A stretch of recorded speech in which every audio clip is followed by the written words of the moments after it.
Diz assim a palavra de Deus, segundo o livro de Samuel, capítulo 12, versículo 13. Então disse Davi a Natã: peguei como o Senhor.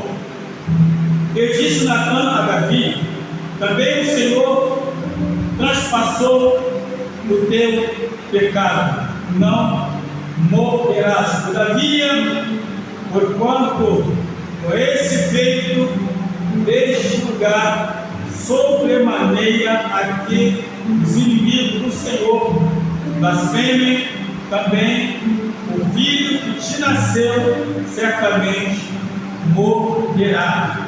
Pai, muito obrigado por essa palavra nessa noite, em nome do Senhor Jesus, amém. Sentado, igreja, por favor.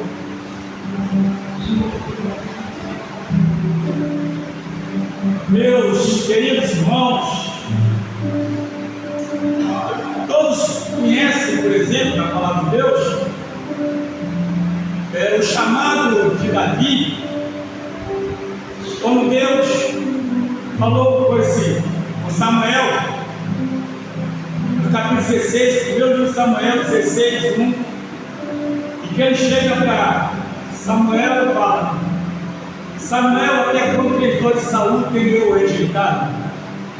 Pega uma botija de azeite para ter a casa de seu benedito, que lá eu me tenho porque o rei. Então por aí percebe-se que Deus chamou Davi, Deus escolheu Davi. Até aí tudo bem. Antes de Davi assumir, passou por dificuldades, muitos anos, se levou. Ele foi perseguido por Saúl, teve um sucesso nas guerras, e até o momento em que ele chegou e assumiu o trono. Este talvez seja um grande problema quando a pessoa cresce demais. Enquanto ela está pequena, é uma coisa, mas depois que ela alcança um certo tamanho, até mesmo dado por Deus, algumas coisas começam a acontecer. Então todos sabem também que enquanto o exército de Davi estava na guerra, isso era primavera, os reis saíram para pelejar, e Davi, segundo os irmãos já sabem, ele estava tomando solzinho, tranquilo, e viu uma pessoa, uma mulher chamada Betseba, e ali cresceu o olho, quis possuí-la, aliás possuiu, mandou buscá-la. Então o primeiro problema dele foi exatamente: ele adulterou com ela, pois o soldado, um dos soldados dele, chefe do soldado dele, estava na guerra chamado Urias, o Eteu. E de repente, quando ele comete esse adultério, a mulher engravida, e aí que está o problema? Davi descobre, fica sabendo, então manda chamar Urias, rapidinho, vem cá, e tentou, embriagou Urias, para que Urias fosse dormir na casa dele para disfarçar a questão do filho, como se fosse Urias. Às vezes nós fazemos coisas e achamos que Deus não está vendo.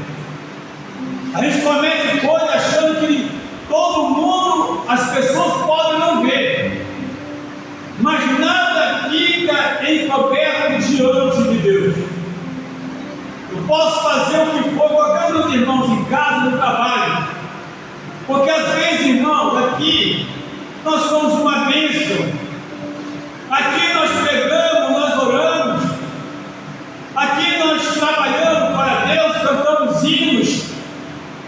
Porque se Deus não revelar, se Deus não usar alguém aqui, então fica por isso mesmo, para a igreja, mas para Deus não fica, porque Ele vê tudo, sabe tudo, está em todo lugar e acompanha todo o nosso procedimento. Como falamos antes, dando prosseguimento, Davi manda chamar Urias, ou embebeda, manda ele dormir na casa dele, na cama dele. Ele não dormiu, não foi, e disse que ele não poderia fazer isso, soldados amigos dele lá na guerra. Eu não posso fazer isso. Enquanto estão lá no sereno, lá pegando sol, escuro, tudo, eu fui para minha casa para poder dormir. Não, eu não vou fazer isso. E o rei então se viu apavorado. Ele disse: e agora? Como é que eu vou fazer? Só tem um jeito. Pegou uma carta, um papel, escreveu uma carta dizendo, mandando para o chefe do exército: olha, como ia chegar daí de novo, coloca ele de frente para a guerra, aonde a guerra é bem ferrenha, bem terrível, para que ele morra. Aí Urias, muito educado, que hoje não se faz mais isso, se der uma carta aberta, a pessoa abre e lê. Ele não, ele é bom, pegou a carta, não leu, se ele soubesse, eu duvido que ele entregar. E levou a carta fechadinha, e quando chegou lá, entregou para o chefe. E quando a guerra estava terrível, terreno, muito forte, ele colocou Urias exatamente no local aonde poderia morrer, e morreu. Morreu. Então Davi ali provocou duas situações, mas Deus conhece e sabe de tudo. Até aí tudo bem. Urias morreu. Aí a barriga foi crescendo e Davi na dele. Mas a Bíblia nos fala na palavra de Deus, a qual está escrito que Deus então ele manda Natan repreender Davi. Mas Natan chegou de forma educada, afinal era o rei. E ele chegou, contou uma história bonita para o rei, e que havia um homem pobre e que só tinha uma ovelha. E um homem rico tinha muitas ovelhas, se apoderou da ovelha desse homem pobre, e foi contando a história. E aí deu esse prejuízo. Resultado, quando Natan acabou de contar a história, Davi disse: quem é esse homem? Esse homem merece morrer, tem que pagar dobrado. Aí Natan disse: esse homem és tu. Esse homem és tu. E quando ele falou aquilo ali, contou toda a história do que Deus fez na vida dele, tirou de trás das ovelhas, deu um reino para ele, deu tudo para ele, e agora ele comete uma atrocidade dessa contra Deus. Depois que Natan discorreu tudo que Deus mandou falar, como lemos aqui agora, Davi então disse a Natan: pequei contra o Senhor, pequei contra o Senhor. O que nos chama a atenção, irmão, é que na verdade Davi ele não procurou desculpa para justificar o teu pecado. Ele não procurou culpado. Ele não procurou culpado, não justificou. Porque às vezes o ser humano ele é assim. Eu quero falar o ser humano cristão, que quando ele é chamado a atenção por alguma coisa, ele quer justificar. Eu fiz isso por isso, eu fiz isso por aquilo. Se não fizesse, eu não tinha feito isso. Se me deixasse quieto, não sei o quê. Aí começa a justificar. Davi não. Davi ele usou, na verdade, de verdade. Afinal de contas, ele era um homem escolhido de Deus. Ele era ungido de Deus. E quando a pessoa tem uma certa intimidade com Deus, ele não consegue guardar dentro dele o mal que ele comete. Quando ele é confrontado com aquela verdade, ele recua, ele não avança, ele se arrepende. Em Provérbios 28:13 diz: aquele que encobre o pecado não prosperará, mas o que confessa e deixa alcança a misericórdia. Mas como é que alcança a misericórdia? Como lemos aqui na palavra, diz: pequei contra o Senhor. Eu disse Natan a Davi: também o Senhor transpassou o teu pecado, não morrerás. Havia uma conta para ele pagar, mas ele não ia morrer. Ele ia pagar a conta. A criança ia morrer, ia ser punido. Mas é melhor ser punido e estar em paz com Deus, de que correr a punição e perder a paz com Deus. Perder a paz com Deus. E a Bíblia, a palavra de Deus, nos fala algo que a gente estudou nessa manhã, sobre o Espírito Santo, o Deus Espírito Santo. Algo assim que me chama a atenção é que em João, capítulo 14, versículo 26, quando está escrito: mas o Espírito Santo, o Consolador, que o Pai enviará em meu nome, este vos ensinará todas as coisas e vos fará lembrar que vos tenho ensinado. O que significa isso para nós hoje? Isso significa que, na verdade, o Espírito Santo, eu tenho que deixar o Espírito Santo tomar o controle da minha vida, tomar o controle de mim. Mas por que, pastor, eu faria isso? Eu vou explicar por que nós temos que permitir que o Espírito Santo controle a nossa vida, controle as nossas ações, controle o nosso procedimento. Porque na primeira carta de Paulo aos Coríntios, capítulo 6, 19 e 20, diz que nós fomos comprados por um preço e não pertencemos a nós mesmos. E se eu não pertenço a mim mesmo e pertenço ao Espírito Santo, então ele que deve ter o controle da minha vida, ele que deve comandar a minha vida.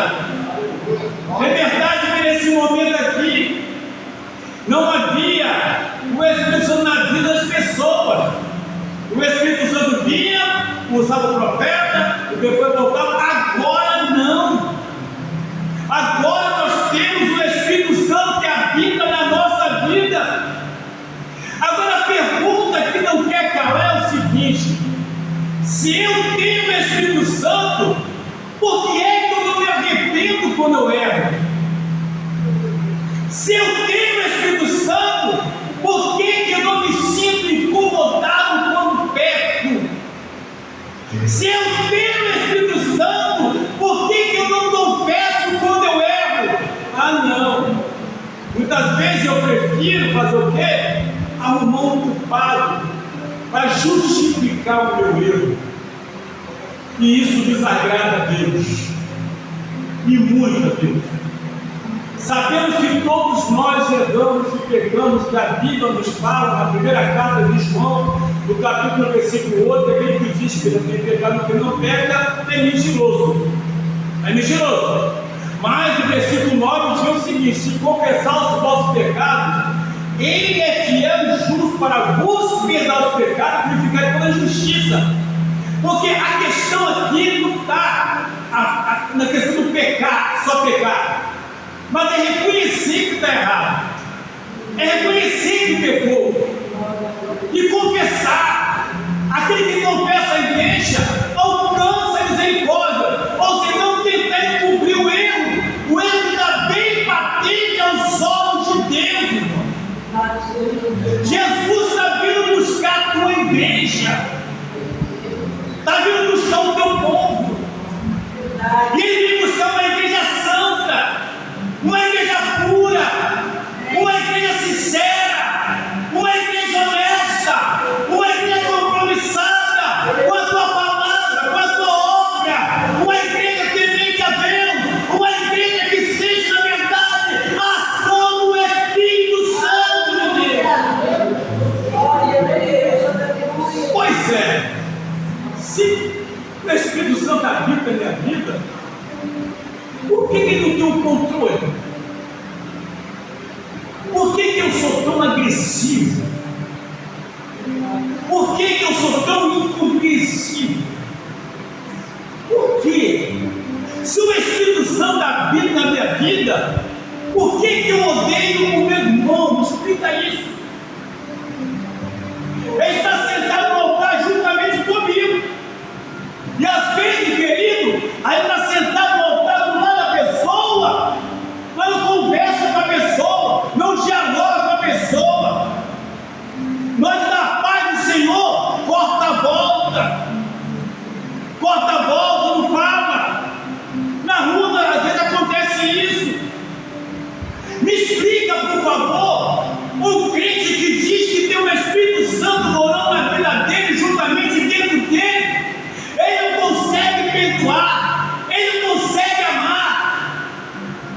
Não dá para entender, queridos. Não dá, porque o Espírito Santo de Deus é sensível. Ele é sensível e eu preciso ser sensível a Ele. Às vezes nós somos tão insensíveis, e a nossa carne fala mais alto. As obras da carne na nossa vida, ela tem muito mais espaço para trabalhar, para operar, do que o fruto do Espírito. O fruto do Espírito. Porque as obras da carne começam a imperar, começam a fazer com que eu odeio, eu tenho ódio, eu não gosto. E aqui a gente observa que algo que me chamou a atenção. O que me chamou a atenção aqui não foi o pecado que Davi cometeu, os pecados que ele cometeu. O que chamou a atenção aqui foi ele falar: pequei contra o Senhor. Sabe o que significa isso? Se porventura, irmãos aqui, se eu fizer alguma coisa contra qualquer um desses, eu vou estar pecando contra Deus. Vou estar pecando contra Ele. Davi entendeu. Mas por que eu vou estar pecando? Porque eu fugi do propósito dele. Então quer dizer que Ele busca a aclamação do pecado, me lava com teu sangue, me deixa prontinho para servir. Eu, em vez de levar toda a minha vida glorificando e exaltando o nome do Senhor, eu prefiro procurar um outro lado. Parece ser mais cômodo, mas também, segundo a Bíblia Sagrada, nós podemos esquecer uma coisa: que a porta da graça continua aberta. Sempre é tempo de se arrepender. Sempre há tempo de se reconciliar. Sempre há tempo. A porta da graça ainda continua aberta. Deus santo, aleluia. Sabe por quê, meus irmãos? Porque quando Jesus tira dele do mundo, como eu e muita gente, para a gente entender, por exemplo, quando Jesus me chamou, eu estava vendo um problema muito sério. E tinha uma demanda pesada com a pessoa. Eu não vou contar aqui o testemunho todo para não tomar a palavra. E eu havia falado que a gente ia acertar as contas. As contas. Mas aí Jesus me chamou. E eu falei: Deus, agora eu sou crente, sou teu servo. Eu preciso encontrar com aquela pessoa. Eu agora sou outra pessoa. E ele não era crente. Não era crente, pelo contrário, era matador. Eu preciso encontrar com ele. E eu passando, andando, ali no trem, ele vem atrás dessa bicicleta. Eu falei: eu quero falar contigo. Jesus te ama. Ele não deve ter visto nada. E quem prometeu que ia conversar com Moisés, aí o Jesus te ama. Ele não era crente, eu era crente. Agora imagine um crente com outro crente. Imagine um crente com outro crente que tem o quê? O Espírito Santo na vida. Por isso, meus irmãos amados, não devemos nunca justificar um erro contra o outro. Se o irmão erra contra mim, eu não tenho que falar: eu fiz o que você fez comigo. Errado. Eu fiz o que você fez comigo. Não é assim que funciona. Se você não fizesse, eu não faria. Errou de novo. O melhor remédio para isso aí é calar. Porque às vezes acontece isso. Mas você, eu fiz isso, mas você também lembra o que você fez? Gente, isso não é perdão, não. Isso é lançar em rosto. Eu vi que você provocou. Jesus não ensinou a gente assim. Ele não foi que ensinou para nós. Ele mandou perdoar. E o perdão é incondicional. Eu não tenho que esperar alguém me perdoar para eu perdoar. Aleluia. Eu só perdoo se me perdoar. Errado de novo. Porque Jesus nos perdoou sem a gente merecer. Eu fui perdoado sem merecer. Meus pecados foi embora, meu filho. Quando ele morreu na cruz, derramou o teu sangue. Todo o meu espírito de Egito foi pegado da tapada. Você não deve nada mais ao diabo. Você está liberto das garras do inimigo. Você agora me pertence. Você agora é meu. Agora faça a mesma coisa com o próximo. Perdoa também. Eu estou te perdoando para você aprender. Perdoar também. Glória a Deus, aleluia. Porque quando mataram meu filho, foi Jesus, salva essa pessoa que matou meu filho. Salva essa pessoa que matou meu filho. Não deixe que vá para o inferno. Salva ele. Salva ele. Porque é assim que Deus quer que sejamos. Quando alguém dizia, mas ele morreu porque a mulher não valia nada de mentira, porque todos os dois eram vítimas. Os dois foram vítimas, ela também foi vítima. Então não adianta querer acusar alguém para salvar o outro lado. Deus sabe e conhece. Às vezes nós queremos o quê? Passar a responsabilidade para os outros, a culpa é tua. Não. Davi falou, pequei contra o Senhor. Ou seja, eu assumo meu erro. Eu assumo meu pecado.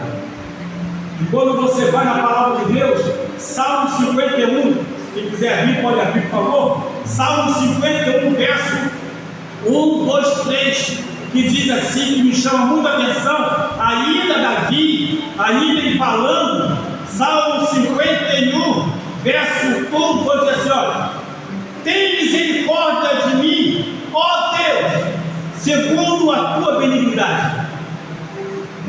Apaga as minhas transgressões, segundo a multidão das tuas misericórdias. Lava-me completamente da minha iniquidade e purifica-me do meu pecado, porque eu conheço as minhas transgressões, e o meu pecado está sempre diante de ti. Contra ti somente pequei, e fiz o que os teus olhos é mal, para que seja justificado quando falares e puro quando julgares. Ou seja, se eu não tiver o perdão de Deus, não seja justificado quando falar e quando pegar, também segundo a Bíblia, quando julgar. Então, para eu realmente ter essa condição, eu preciso ter o meu pecado purificado. Somente contra ti eu pequei, irmão. Isso tira uma carga, isso tira um peso do nosso ombro. A gente começa a andar mais leve, flutuando, sentindo a graça de Deus, sentindo a operação de Deus, sentindo o Espírito Santo operando em nossa vida, porque sentimos o perdão de Deus.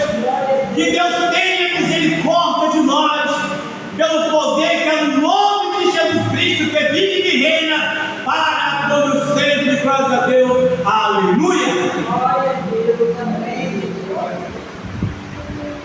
Então, de pé, queridos, ninguém está triste aí não. Glória a Deus.